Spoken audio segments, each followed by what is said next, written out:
Assalamualaikum warahmatullahi wabarakatuh. Kami dari kelompok 6 akan melakukan presentasi terkait mata kuliah pengantar ekonomi makro. Pengertian perdagangan internasional adalah perdagangan antara dua belah pihak yang berasal dari negara yang berbeda, berdasarkan pada perjanjian yang telah disepakati bersama. Pihak yang melakukan perdagangan ini dapat berupa individu, perusahaan, atau pemerintah. Bentuk perdagangan internasional ada 3, bilateral, regional, dan multilateral.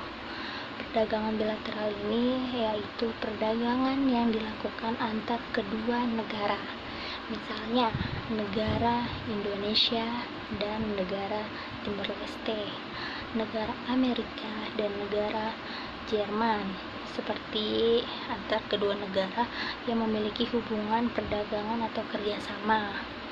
Dan perdagangan regional yaitu negara-negara yang berada di lingkupan atau kawasan tertentu, misalkan Asia, terus yang ada di negara Eropa, misalkan yang Asia ini negara Malaysia dengan negara Cina, yang di Eropa negara Jerman dan negara Prancis, yang ada di Eropa.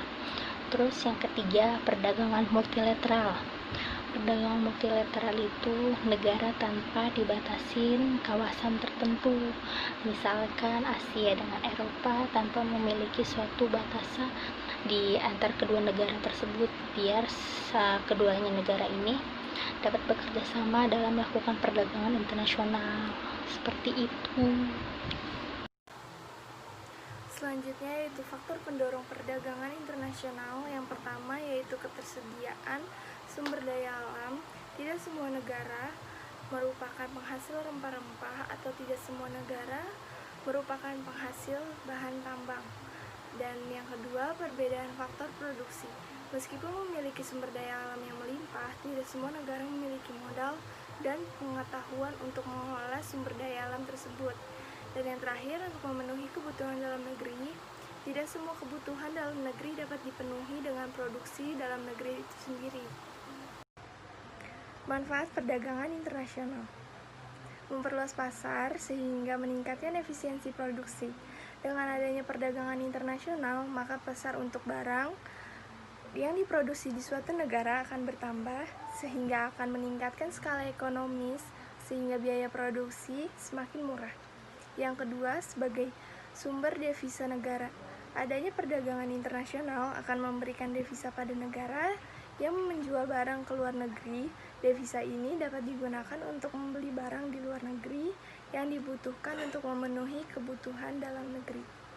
Yang terakhir, memperoleh barang yang tidak dapat diproduksi di negara sendiri. Contohnya, masyarakat negara Indonesia dapat memakan kurma walaupun tidak dapat tumbuh di Indonesia.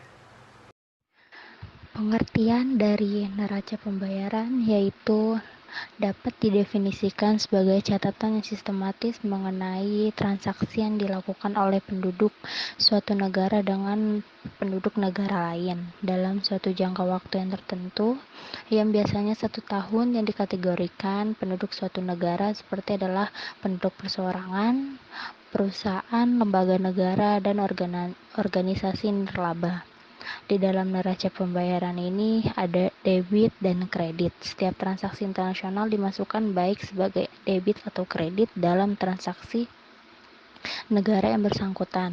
Transaksi debit dalam neraca pembayaran meliputi berbagai pembayaran oleh penduduk domestik kepada penduduk asing, dan transaksi kredit meliputi berbagai pembayaran oleh penduduk asing kepada penduduk domestik. Berikut contoh-contoh transaksi debit dan kredit. Contoh transaksi debit yang di dalam neraca pembayaran tersebut di Indonesia yaitu pembayaran atau pembelian barang dan jasa yang dilakukan penduduk Indonesia di luar negeri. Yang kedua, pembelian tiket pesawat berbendera asing oleh penduduk Indonesia yang berpergian ke luar negeri. Terus yang ketiga, dividen, bunga, dan jasa pembayaran utang atas modal milik asing.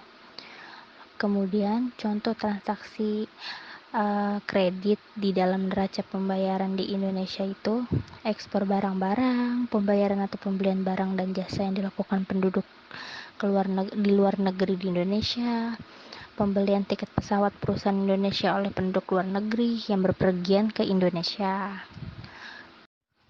Neraca pembayaran dibagi oleh dua sub, yaitu neraca perdagangan sama neraca kapital. Neraca perdagangan, rekening transaksi berjalan mencatat seluruh transaksi barang dan jasa. Terdapat 3 bagian, yaitu neraca perdagangan, neraca jasa, dan neraca unilateral. Neraca kapital merupakan transaksi satu arah, bukan transaksi timbal balik, antara lain pemberian hadiah, bantuan, dan lain-lainnya.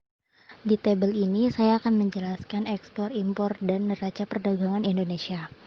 Ini bisa dilihat dari tahun 2019 sampai 2020, yaitu bold yang warna emas itu neraca perdagangan, warna pink ekspor, dan warna hijau impor. Saya akan menjelaskan di bulan Maret 2019. Di bulan Maret 2019 ini, dia impornya ada di 12 miliar dan ekspornya ada di 14 miliar. Sedangkan neraca perdagangannya tidak ada di tahun 2019 bulan Maret. Kemudian di bulan Mei dia mengalami penurunan dari di bulan April itu.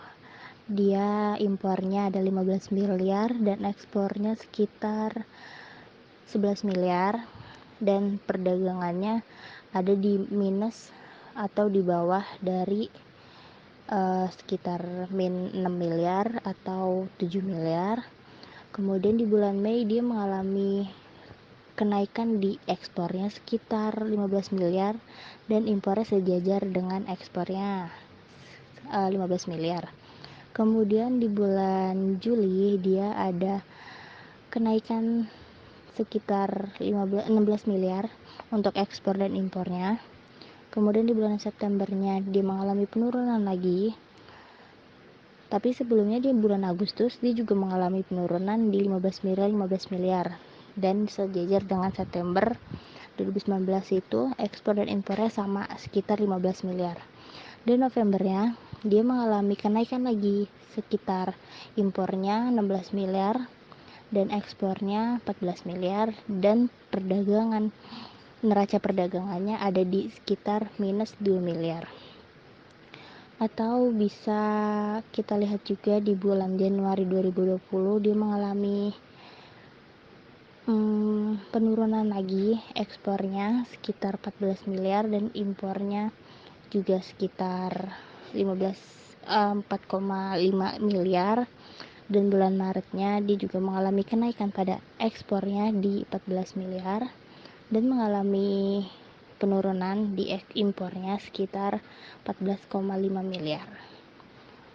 Oke, dari sini kita bisa melihat grafik yang kita lihat ini mengalami kenaikan di setiap bulannya, juga ada di ekspor atau impornya, tetapi ada juga di setiap bulannya dia mengalami penurunan.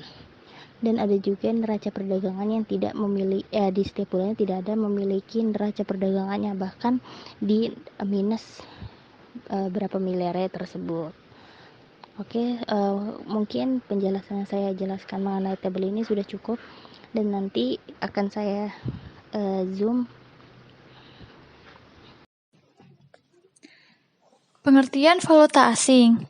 Valuta asing disebut juga dengan falas, merupakan jenis perdagangan mata uang di suatu negara terhadap mata uang negara lainnya yang melibatkan pasar uang di seluruh dunia, serta dapat berlangsung selama 24 jam secara berkesinambungan. Macam-macam kurs.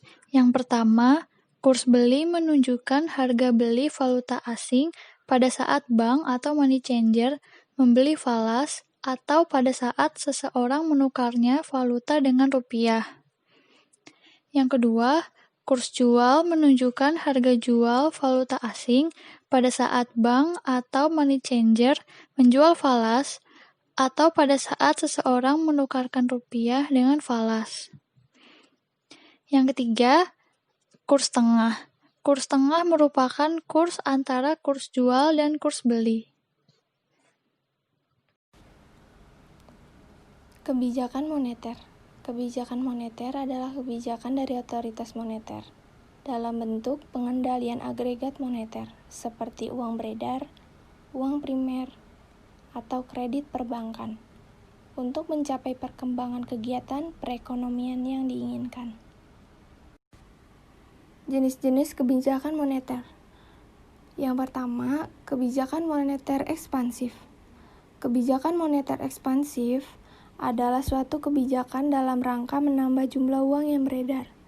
Kebijakan ini dilakukan untuk mengatasi pengangguran dan meningkatkan daya beli masyarakat. Kebijakan ini diterapkan dalam saat ekonomi mengalami resesi atau penurunan. Kebijakan moneter ekspansif ini disebut juga sebagai kebijakan moneter longgar. Penerapan kebijakan ini seperti yang pertama, politik diskonto atau penurunan tingkat suku bunga. Yang kedua, politik pasar terbuka. Pembelian surat-surat berharga, misalnya saham dan obligasi. Yang ketiga, politik cash ratio. Penurunan cadang kas. Yang terakhir, politik kredit selektif, yaitu pemberian kredit longgar. Kebijakan yang kedua adalah kebijakan moneter kontraktif.